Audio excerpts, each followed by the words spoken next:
Hi, I'm Allegra Houston. Thank you for joining me for the Imaginative Storm Writing Prompt of the Week. Doing this solo again this week. Summer requires traveling by both me and my creative collaborator, James Navé. Right now, he is in Denver recording the audiobook for his latest book of poems, 100 Days, Poems After Cancer.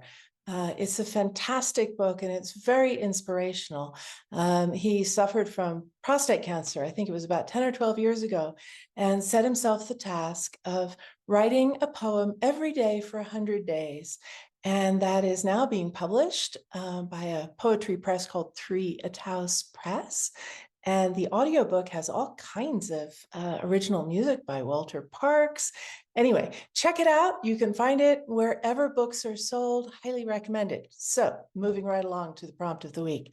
So this week, we shared an image as our writing prompt. And what we do is we put the image on the screen for 2 minutes while all the people who Zoom into our writing group jot down a list of words. Any words, whatever words pop into your head, random words, don't have to have anything to do with the image, don't have to have anything to do with one another.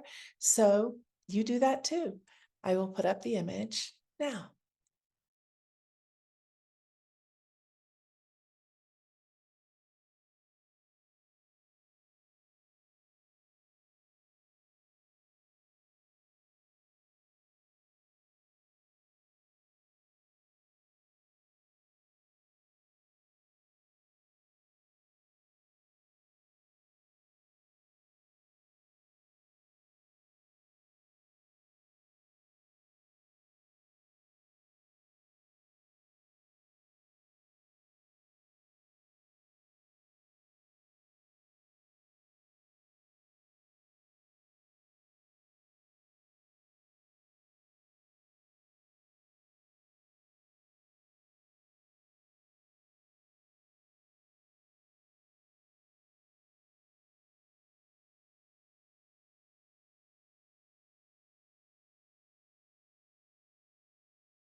After everyone in our writing group generates their own list of words, we come back together and ask everyone to contribute one word or short phrase from their list to create a community list. And the nice thing about that is you can borrow from other people's imagination and not just have to rely on your own.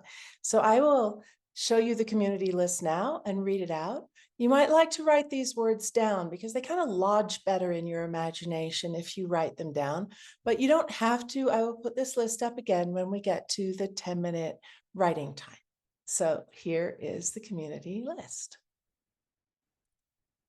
Blue moon, sapphire night, trash lights, cheaper than therapy, fuzzy halos, beam me up, basement blue, silvered wishes, inside the outdoors, the drone, shooting star, curtain time, illicit, red chevron, leaving concrete, retro illumination, thick brick, blue stars lined up, blue lasers, under the shadows, underlit, French feet walk the brick, away from the stage, theatrical, reflection, past my bedtime, pigeon's eye view. Now it is time to write. And the way we write in the Imaginative Storm method, we have a couple of guiding principles. One is write by hand. One is mess is currency, not a liability. And we describe it as a dance between the rational mind and the imagination, with the imagination being the partner that leads the dance. So what does that actually mean? Well, you may have heard that piece of writing advice, get out of your rational mind. I mean, really, is that possible? You're a rational creature, so we're not going to ask you to try and do the impossible. Your rational mind is there, and it's a very valuable part of your mind. That rational mind will do the editing and add the structure and make its judgments later. But it shouldn't be leading the dance while you're generating material, because it's worried about whether things are good or bad, right or wrong. And the imagination doesn't like that. It shuts down if it's being told that's wrong or that's not good. So your rational mind needs to welcome whatever your imagination pops out. And the more it steps back and welcomes those gifts of the imagination, the more gifts your imagination will give you, the more fresh, original, surprising, arresting images and ideas and turns of phrase will pop out. And you won't like think them up. They'll just kind of come out of nowhere. They'll come out of your imagination. So the way we like to use these lists of words is not to have any preconceived rational mind idea of what you should write. Just let your eyes roam over the two lists of words until your imagination kind of hooks onto one word or phrase. You'll feel it. That's the thing it wants to start with. Maybe you don't know why, and that's a good thing. So don't worry about where it's going to go. Just put your pen down and start writing and see where it takes you. You can keep coming back to the lists for more inspiration, more toys for your imagination to play with as you write, or you can just head off in some other direction and never look back at the list at all if you don't want to. So doesn't matter, long or short, prose or poetry, sensical or nonsensical, coherent or incoherent. The only thing is to just put words on the page, let it flow, let your imagination pop out whatever it wants to pop out, and don't judge it. So here we go. Your 10 minutes starts now.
Well, I hope you enjoyed that.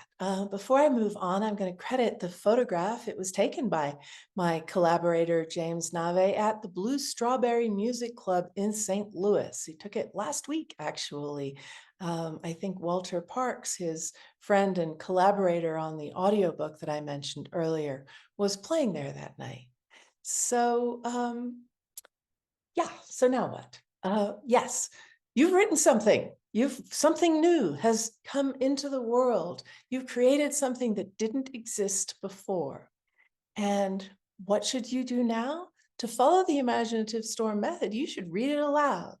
Because when you read aloud, you develop a different kind of relationship with your writing. When you read it silently on the page or don't read it at all, you just, you're in your judging mind and you're like, that's not good enough. That wasn't very good. I don't like that. I don't like this. But when you read it aloud and it becomes warmed by your breath, you are more appreciative than judgmental, more appreciative than you are critical, because there will be bits that you like, and maybe it'll surprise you. Maybe you don't remember any phrases or images that you liked as you wrote, but as you read it aloud, you'll notice some and you'll think, that's actually, I like that.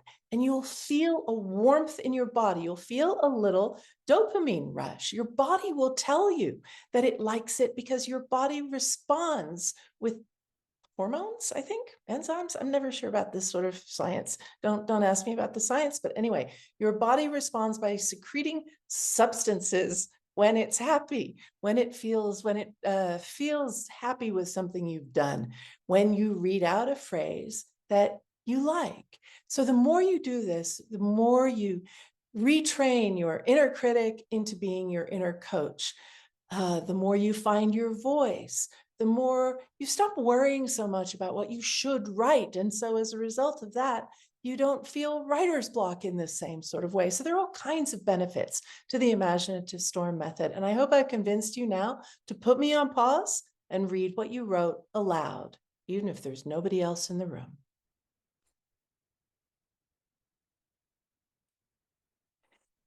If you would like to find out more about the Imaginative Storm method and our book, Write What You Don't Know, and our online self-paced course, Write What You Don't Know, visit imaginativestorm.com. The course is at an introductory price right now as I record this. It's the end of July 2023. Until Labor Day, it will be at the bargain price of $199. And after Labor Day, it's going to go up to a more reasonable price to reflect all of the benefits that you get from the course. You know, the book is the book, and the book I'm very, very proud of, and it does everything a book can do. A video course can do so much more. We have included a prompt archive so you can hear what other people have written to the prompts you'll be working with. James Navé and I lead you step by step through all 10 sessions of Writing What You Don't Know. Those cover all the major aspects of writing a piece of work, whether it's memoir or fiction or poetry or a screenplay. And as an extra benefit of the course, we are offering a Zoom once a month. First Monday of the month, you can just sign up for that at no cost. It's included in the course. We will be there. Ask us anything. And if we have time, we'll all write to a prompt together. So please do check out our course at imaginativestorm.com. Thank you for joining us today.